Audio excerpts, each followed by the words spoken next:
Hi guys, welcome to my channel education file. आप हमारे channel को सब्सक्राइब कर सकते हैं बीएड एंड टीचिंग एग्जाम से रिलेटेड वीडियोज के लिए। प्लेलिस्ट में बहुत सारे वीडियोज हैं और अगर आपको कोई वीडियो सर्च करना है तो आप यहाँ पे जाके सर्च कर सकते हैं और जाते जाते बेल आइकन दबाना ना भूलेगा। Thank you.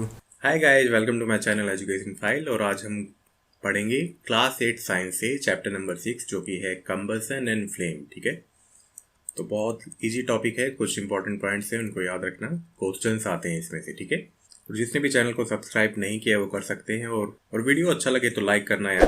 ओके, कमेंट करना, बताना कैसा है या कोई चीज़ सजेशन है या कोई एडवाइस है तो उसके लिए भी बता देना। ठीक है, तो चलो स्टार्ट करते हैं। कंबसन हिंदी में क्या कहते हैं? इसे दहन कहते हैं। ठीक है, तो कंबसन को कैसे डिफाइन कर सकते हैं कि एक केमिकल प्रोसेस है जिसमें क्या होता है, सब्सटेंस रिएक्ट करता है या फ्यूल रिएक्ट करता है, कह सकते हो आप, ऑक्सीजन के साथ। और जब वो ऑक्सीजन के साथ रिएक्ट करता है तो क्या होता है, हीट प्रोड्यूस करता है और लाइट प्रोड्यूस करता है। ठीक है, कोई भी चीज़ जलती है तो उसमें से क्या होगा, हीट प्रोड्यूस होगी और वो लाइट एमिट करेगा, प्रकाश देगा वो। ठीक है, और the substance which undergo combustion are called as combustible substances. ठीक है, जिन सब्सटेंस में कंबसन होता है उनको कहते हैं कंबस्टिबल सब्सटेंसेस। और क्या कह सकते हैं, नहीं इन्हें फ्यूल भी कह सकते हैं। ये बेसिक एनसीईआरटी के डेफिनेशंस हैं। ठीक है, तो फ्यूल क्या हो सकता है? फ्यूल हो सकता है सॉलिड या लिक्विड या गैस। और जब कंबसन होता है तो लाइट किस फॉर्म में एमिट होती है, या तो फ्लेम निकलती है, जैसे गैस जलाते हैं ना, बर्नर जलाते हैं, एलपीजी नॉर्मल जो स्टोव जलाते हैं, तब क्या निकलता है, फ्लेम निकलती है। कोई चीज जब जलती है तो वो ग्लो करती है। ठीक है, कंबसन के लिए इंपॉर्टेंट है एयर, मतलब ऑक्सीजन इसे चाहिए ही चाहिए। बिना ऑक्सीजन की प्रेजेंस में आग नहीं लगती है, कंबसन नहीं होता है, दहन नहीं होता है। ठीक है, देन है इग्निशन टेम्परेचर। तो इग्निशन टेम्परेचर क्या है?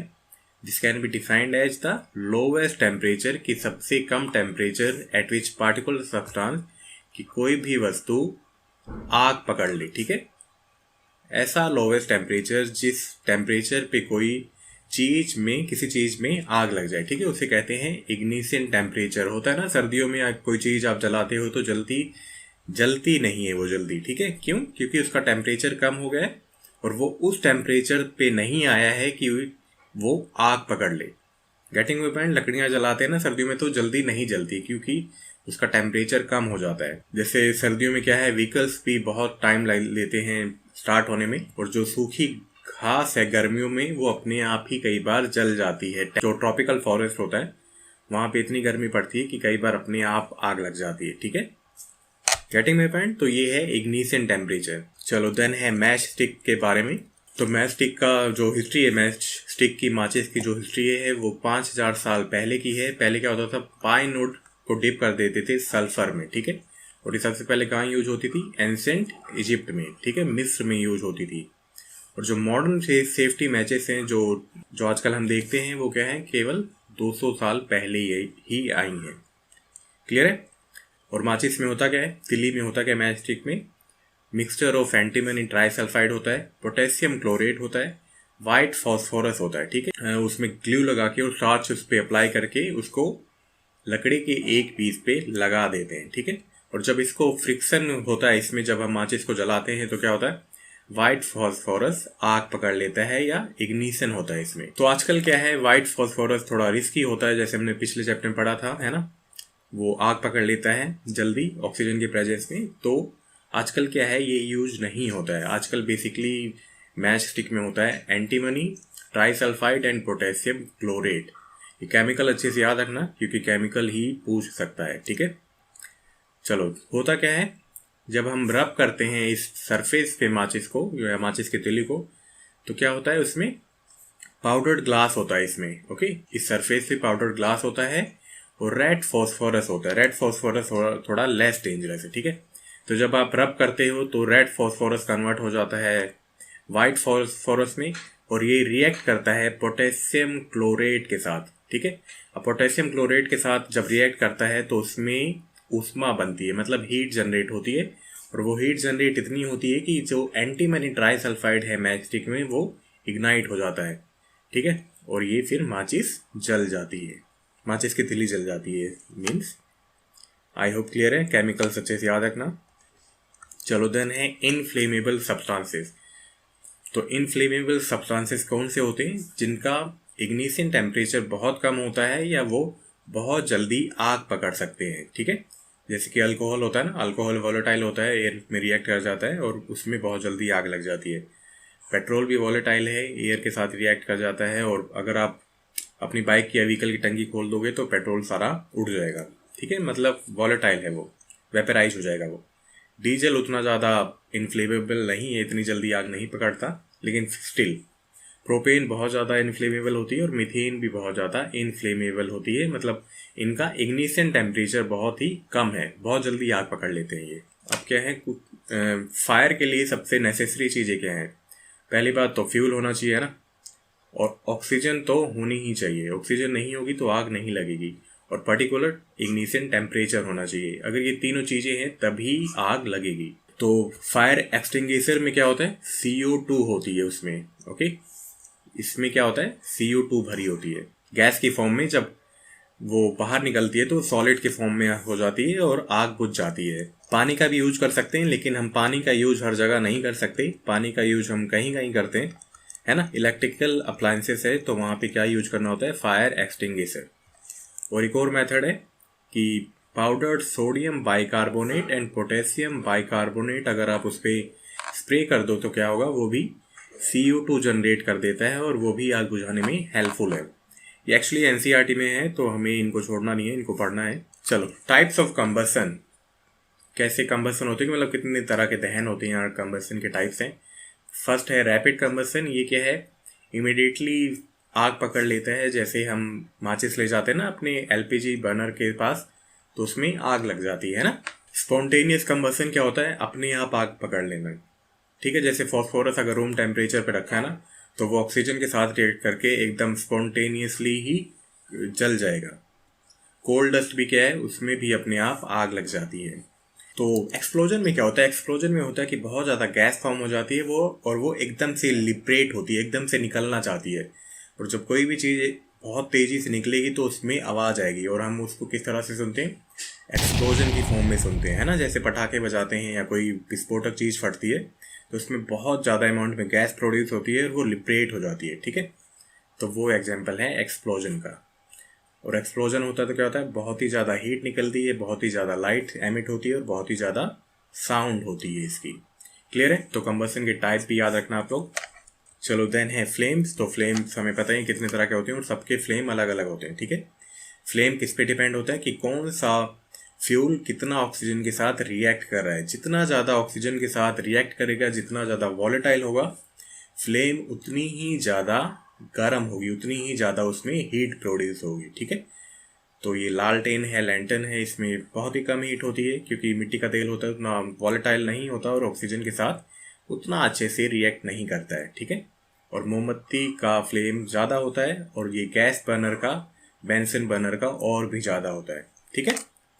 I hope you are getting my point. चलो, देन है स्ट्रक्चर पढ़ने हमें। तो इसमें वही चीज़ें कि जो सबसे ज़्यादा वेपराइज होते हैं वो फ्लेम देते हैं, और जो जितना ज़्यादा वेपराइज होगा वो उतने ही अच्छे से फ्लेम देगा, ठीक है। मोल्टन वैक्स में क्या है, मोल्टन वैक्स जो ऊपर की लेयर होती है वो ज़्यादा रिएक्ट करती है ऑक्सीजन के साथ, इसलिए उसका फ्लेम ज़्यादा तेज होता है या उसकी हीट ज़्यादा होती है, ठीक है। कोल क्या है, वेपराइज नहीं होता है, इसलिए ये फ्लेम प्रोड्यूस नहीं करता है। आई थिंक अब क्लियर हो गया होगा। चलो, ये कैंडल की पढ़ लो क्योंकि इससे क्वेश्चन आ सकता है। तो ये जो ब्लू जोन होता है, आउटर मोस्ट जोन होता है, इसमें क्या है, कंप्लीट कंबसन हो रहा है, ठीक है।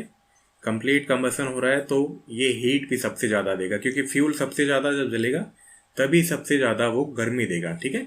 तो ये क्या है, हॉटेस्ट पार्ट होता है ऊपर वाला, ये ब्लू कलर का।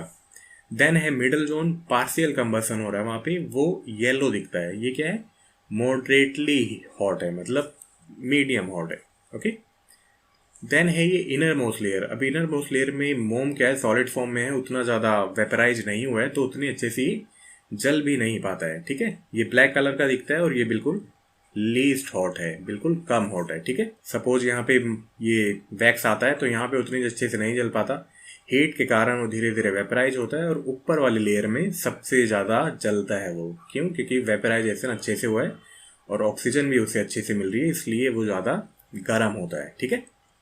तो फ्लेम याद रखना, इसके लेयर्स भी याद रखना, क्वेश्चंस आ सकते हैं। चलो, देन है व्हाट इज फ्यूल। तो फ्यूल के बारे में थोड़ा पढ़ लेते हैं। फ्यूल क्या होते हैं? जो कि जलने पे क्या देते हैं? हीट प्रोड्यूस करते हैं, ठीक है, एंड लाइट प्रोड्यूस करते हैं। These are called as fuel, हम पढ़ चुके हैं वैसे भी। देन है अच्छे फ्यूल की कैरेक्टरिस्टिक या क्वालिटी क्या है। तो अच्छा फ्यूल क्या है? चीप होना चाहिए, सस्ता होना चाहिए, अच्छे से जलना चाहिए, है ना, रैपिडली जल जाए, ऐसा नहीं है उसमें आग लगाते रहो। अवेलेबल हो easily, produce large amount of heat, ऐसा नहीं है आप बहुत ज़्यादा फ्यूल जला दो और उसमें गर्मी ही ना उतनी उत्पन्न हो पाए, उतनी प्रोड्यूस हो पाए, ठीक है। और फ्यूल लेस पॉल्यूशन कॉज करे। तो ऐसा नहीं होता कि सभी फ्यूल में ऐसी क्वालिटी हो, और कोई भी फ्यूल क्या है? आइडियल नहीं है, ठीक है, मतलब कोई भी फ्यूल आदर्श नहीं है। तो ये एनसीईआरटी में है, इनको प्लीज़ याद रखना। चलो देन है फ्यूल एफिशिएंसी, ठीक है। फ्यूल एफिशिएंसी क्या है कि कौन सा फ्यूल कितनी हीट प्रोड्यूस कर रहा है जब वो जलता है, ठीक है। तो इसको कैसे डिफाइन करते हैं कि amount of heat energy produced on complete combustion of 1 kg of fuel is called as calorific value. Calorific value पे सवाल आते हैं हर बार मोस्टली, ठीक है। तो क्या है, जब 1 किलो फ्यूल जलता है तो वो कितनी हीट प्रोड्यूस कर रहा है, उसको कहते हैं कैलोरीफिक वैल्यू, और इसकी यूनिट्स हैं किलो जूल पर केजी, केजी पर केजी। इनकी यूनिट प्लीज याद रखना, ठीक है, इनकी यूनिट याद रखना बहुत इंपॉर्टेंट है। और सबसे इंपॉर्टेंट ये है टेबल। इस टेबल से मोस्टली मैंने देखा है कई बार क्वेश्चन आ चुके हैं कि कौन से फ्यूल की कितनी कैलोरीफिक वैल्यू है, कौन से फ्यूल की कैलोरीफिक वैल्यू किससे ज़्यादा है, ठीक है। तो ये टेबल अपने माइंड में रखना। काव डंग में क्या है? 6000 से 8000। वुड में क्या है? 17000 टू 22000। कोल में 25000 टू 33000 केजे किलो जूल होता है। पेट्रोल में 45000, केरोसिन में भी सेम, डीजल में भी सेम, मीथेन में 50000, सीएनजी में 50000, एलपीजी में 55000, बायोगैस में 35 टू 40000, और सबसे ज़्यादा कैलोरीफिक वैल्यू होती है हाइड्रोजन की, ठीक है, 1,50,000। तो ये क्वेश्चन आया है, हाइड्रोजन मोस्टली आता है कि किसकी सबसे ज़्यादा कैलोरीफिक वैल्यू है, ठीक है। तो सबसे ज़्यादा कैलोरीफिक वैल्यू है हाइड्रोजन की। ये टेबल प्लीज़ याद कर लेना। चलो देन है harmful effects of burning of fuel. तो जब कोयला, लकड़ी या पेट्रोलियम जलता है, हम पिछले चैप्टर में पढ़ चुके हैं, है ना, वो क्या करता है? अनबर्न कार्बन पार्टिकल्स हवा में रिलीज करता है, जो कि हमारे हेल्थ के लिए ऑफकोर्स अच्छे नहीं है। इसी में क्या है, कार्बन मोनोऑक्साइड भी प्रोड्यूस होती है जब फ्यूल जलता है, और इसमें 210 टाइम्स ग्रेटर एफिनिटी होती है हमारे हीमोग्लोबिन के साथ बाइंड करने की। इसीलिए कहा जाता है कि बंद कमरे में कभी भी अंगीठी या कोयला या लकड़ी जला के नहीं सोना चाहिए। क्यों? क्योंकि कार्बन मोनोऑक्साइड प्रोड्यूस होगी और सोते सोते ही किसी की मौत हो सकती है, ठीक है, क्योंकि इसमें ऑक्सीजन से भी ज़्यादा एफिनिटी है, ठीक है, ऑक्सीजन से ज़्यादा एफिनिटी है, तो हीमोग्लोबिन से बाइंड कर जाता है, हमारी बॉडी को फिर ऑक्सीजन मिलता नहीं है, और सोते सोते आदमी मर जाता है, उसे पता भी नहीं चलता है। क्लियर है? चलो, burning of fuel also produce CO2। CO2 क्या है? ग्रीन हाउस गैस है, जो कि जो भी हीट है उसको एंट्रैप्ट करती है और बाहर नहीं निकलने देती है ना। ग्रीन हाउस गैस यही होता है, और जिसके कारण क्या है, हमारे अर्थ पे ग्लोबल वार्मिंग बढ़ती जा रही है, जिससे कि सी लेवल इंक्रीज हो रहा है, मतलब सी का वाटर लेवल इंक्रीज हो रहा है, जो कि फ्यूचर में ऑफकोर्स बहुत दिक्कत देने वाला है हमारे कोस्टल एरियाज को भी। और तो हमारा जो प्लेनर एरिया है, हमारे जो प्लेन्स हैं, उसमें बाढ़ आना बहुत बड़ी बात नहीं है आने वाले कुछ सालों में, ठीक है। तो इस वीडियो में इतना ही था। आई होप वीडियो अच्छा लगा हो, इससे ज़्यादा इसमें कुछ नहीं है, पूरी एनसीईआरटी इसमें करवा दी मैंने। जो इंपॉर्टेंट पॉइंट थे, जो केमिकल्स थे, उनको प्लीज़ याद रखना। ओके, सो अगर वीडियो अच्छा लगा हो, आप लाइक कर सकते हो, चैनल को सब्सक्राइब कर सकते हो, और नेक्स्ट नोटिफिकेशन के लिए बेल आइकन दबा सकते हो। मैं एग्जाम से पहले ट्राई करूंगा कि पूरी एनसीईआरटी करवा दूं। 6th क्लास की एनसीईआरटी कंप्लीट है, 7th में भी कुछ चैप्टर्स रह गए हैं, और 8th में भी मैं करवा रहा हूँ धीरे धीरे, ठीक है। तो वी विल ट्राई कि 30 से पहले हो जाए। चलो, ऑल द वेरी बेस्ट, मिलते हैं नेक्स्ट वीडियो में, बाय बाय।